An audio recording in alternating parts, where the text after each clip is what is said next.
have faith in pepper. If you treat it right, it will return the favor. A while back, I was told I was going to work on a cookbook all about spices here in the test kitchen. I was so excited to immerse myself in the vibrant world of spices, when you toast them, when you bloom them, how to make incredible spice blends. And then I found out I was assigned the salt and pepper chapter.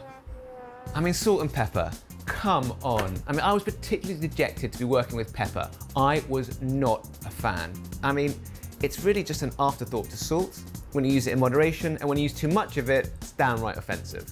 But during testing, I have to say my eyes were opened. When treated correctly, pepper does not have to be a fetid, cloying stink bomb. If you treat it right, pepper can give you a delightful crunch with a subtle, savory toastiness. We're going to take a deep dive into pepper. No, scratch that, that sounds painful. We're going to take a closer look at pepper, what to look for when buying it, how to treat it, and more, while making a super easy, super elevated peppercorn crusted beef tenderloin with lightning fast blender Holland Days. First up, a quick pepper primer. There are 5 very common types of culinary peppercorns. And I've got 6 bowls here. In the first 2, I've got green peppercorns, which can either come dried or in brine. Now these are simply the unripe berries from the pepper plant.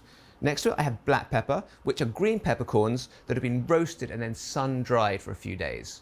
Next to that I have white peppercorns, which are black peppercorns which have been allowed to ferment in water or covered in leaves for an extra week to 2 weeks, and then had the outer husks removed. So green, black and white peppercorns are the only true types of peppercorn.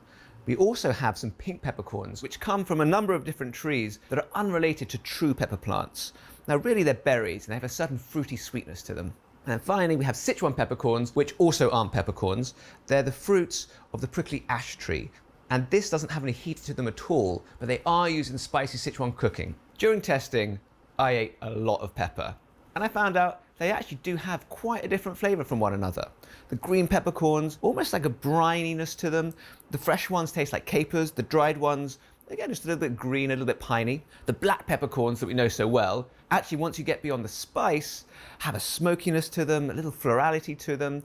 White peppercorns, now because they're fermented, they have a certain funky flavour. Imagine barnyard, but toned down just a little bit.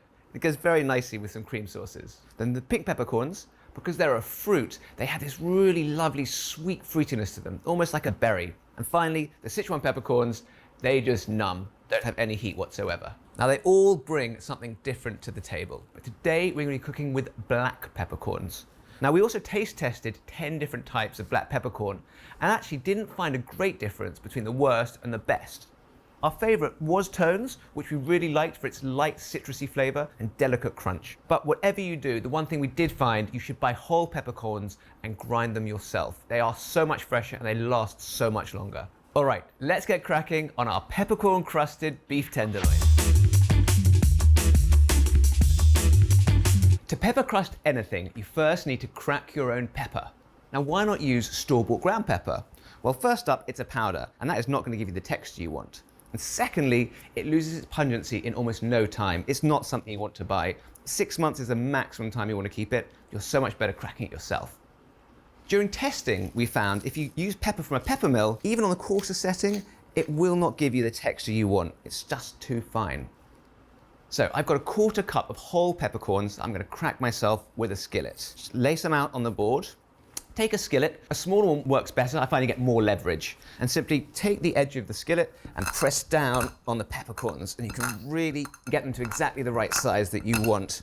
You're really looking for them to be about half a whole peppercorn. That will give you like the maximum texture while still being manageable to eat. Ah, it's such a satisfying crunch.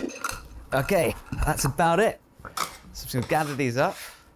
Now we have some unevenly sized pieces because some just broke up into a powder. So to get rid of those, we're just going to tip them into a strainer, and we can just get rid of the fine little particles that we don't want on our tenderloin. Now this is really worth it. A key part of this recipe is taking these peppercorns, putting them in a small saucepan, adding 3 tablespoons of extra virgin olive oil, and we're going to cook it over low heat for 7 to 10 minutes. Why would I do something like this? Well, during testing, when we first started making our peppercorn crusted steaks, we just took a plain old steak, put some cracked peppercorns on it, and cooked it. and the results were terrible. All you had was the flavor of this overpowering pepper. Now, the culprit is the chemical compound piperine. Now, that's what gives pepper its characteristic spiciness. It's also oil soluble. So simmering the pepper in the oil removes all of the harsh, spicy flavors you don't want, leaving just a gentle, mild pepperiness with a lovely, lovely light roastiness.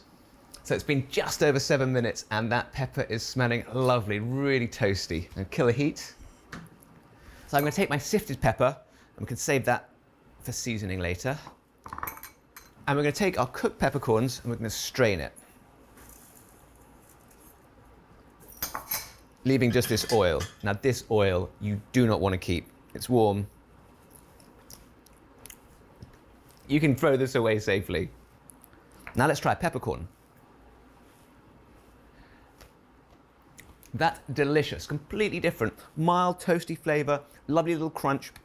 All of the acridness was leached out into that oil that we've ditched. During testing, we found that when you do this, you also lose some of the more subtle flavors of pepper. Now, pepper's got a lot of depth to it, and it's the terpenes that are in pepper that are responsible for those more subtle flavors. Now, terpenes are more commonly known in the cannabis industry, but actually any essential oil has terpenes in it. So what we did was we put in some grated orange zest, 1.5 teaspoons, and a 1/4 teaspoon of grated nutmeg. Now, both of these strongly flavored foods have some of the same terpenes that pepper has in it. So we're adding back in some of the more piney, floral, and warm notes that pepper has that we lost in the cleansing process. I'm just going to add an extra tablespoon of oil just to lubricate things so it'll be easier to spread onto our tenderloin. So I've got a beautiful tenderloin here, but you could do this equally well with a chuck roast, a rump roast, pork, chicken, mahi-mahi, tuna. Like, you really can apply the same technique to many other proteins. We found during testing, you can't just take your peppercorns and slap it right onto your beef, because what happens is it falls off. You need some sort of adhesive to make sure that the peppercorns stay on the tenderloin. So I've got 2 teaspoons of kosher salt here, 3/4 of a teaspoon of sugar, and a 1/4 teaspoon of baking soda. I'm going to mix these in a little bowl. And we're going to rub our tenderloin evenly with this mixture. And you really want to make sure you rub it in, and the texture really does change. So the salt and the sugar give you some good seasoning for the meat, and the baking soda denatures the proteins in the meat, which starts to turn them a little bit sticky, which means that the peppercorns are going to stay on your beef. And you want to keep on doing this until the meat gets tacky, which is a little bit sticky. And the meat's ready for our peppercorns. And we're going to press the peppercorns onto the tops and side of our beef. You don't need to worry about the underside. Any little errant bits that fall off, you can just gather up and pat on.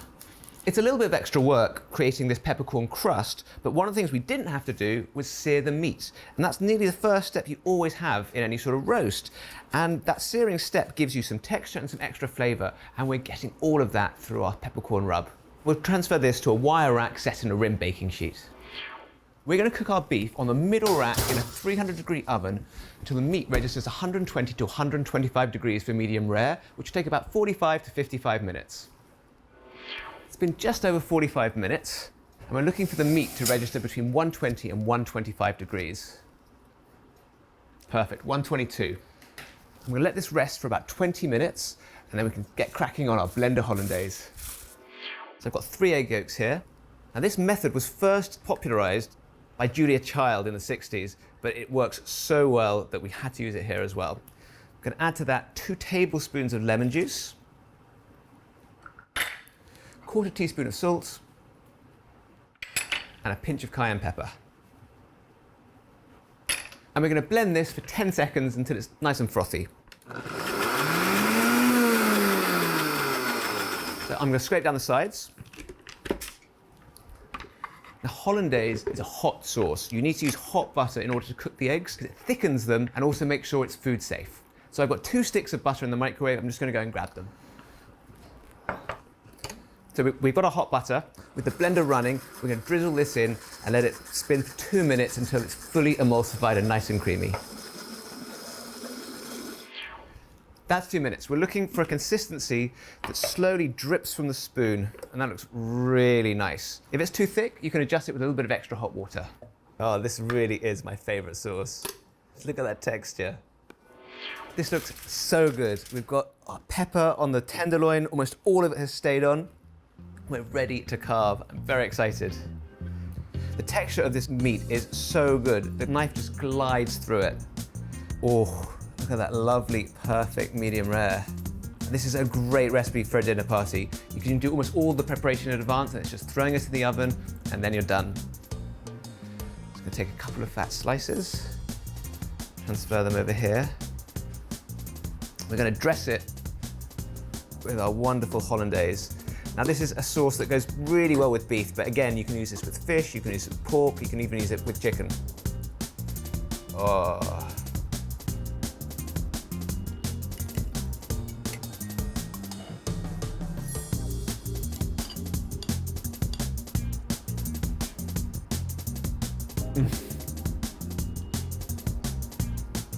Oh, that's so good.